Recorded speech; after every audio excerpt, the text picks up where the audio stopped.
Maybe you're the type of person who would never burst into song or dance in the middle of the street, but you've belted your favorite song in unity with the audience at a concert. Or maybe you keep quiet in meetings, but you speak up at the parent-teacher association. If you've ever been caught up in the moment and released your inhibitions, you may have been affected by deindividuation, a behavioral shift away from individual restraint toward the normative behavior of a group. When we stop acting as individuals and start moving as a group, our sense of what behavior is acceptable at that moment can shift.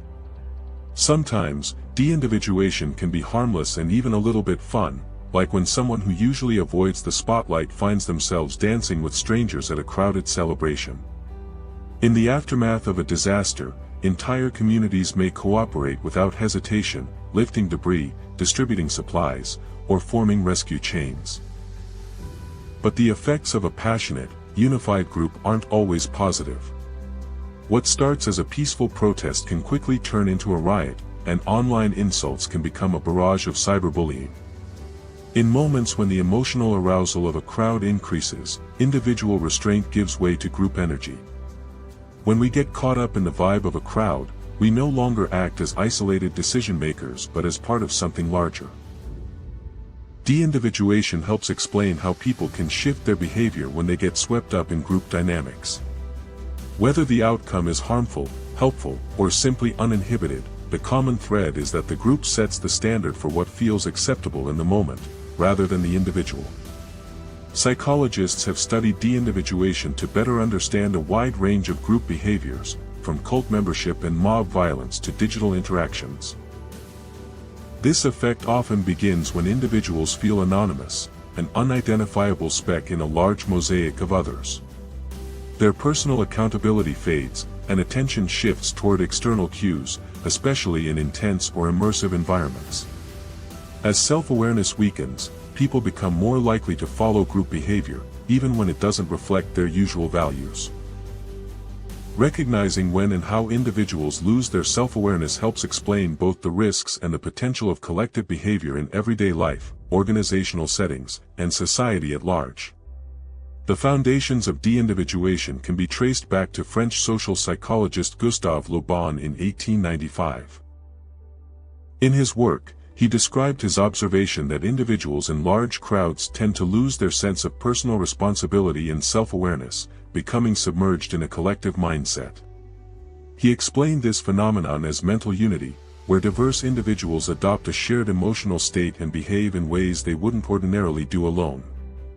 Le Bon's theoretical insights about emotional contagion, the spread of emotions or behaviors, and loss of individuality in groups heavily influenced later psychological theories. Joining in on the fun of a crowd can feel energizing in the moment, but when individuals lose their sense of self, the consequences can be dramatic. Whether deindividuation leads to aggression or pro-social behavior often depends on the situation and the norms of the group that brought them together. In the right environment, it can amplify solidarity and courage. In the wrong one, it can escalate into hostility or harm.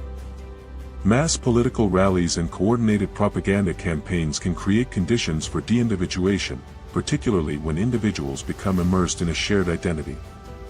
When large gatherings of people wear symbolic clothing, chant in unison, and move together as a crowd, a sense of anonymity can emerge. Personal accountability fades, and behavior is shaped less by individual values and more by the emotional tone of the group.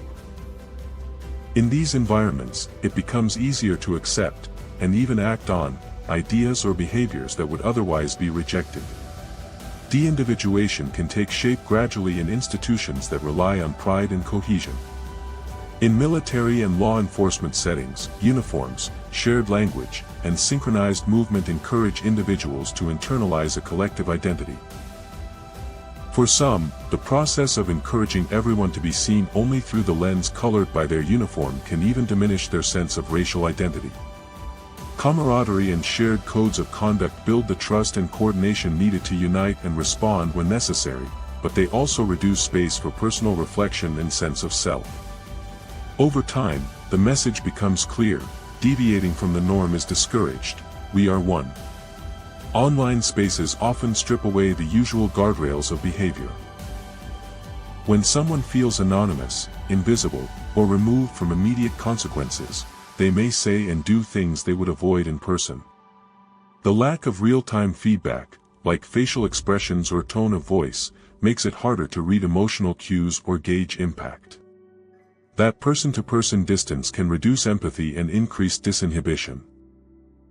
In summary, de-individuation is a shift in self-perception where individuals in a group setting become more responsive to collective norms and less accountable as individuals, making them more likely to conform to the surrounding environment, whether it is destructive or supportive.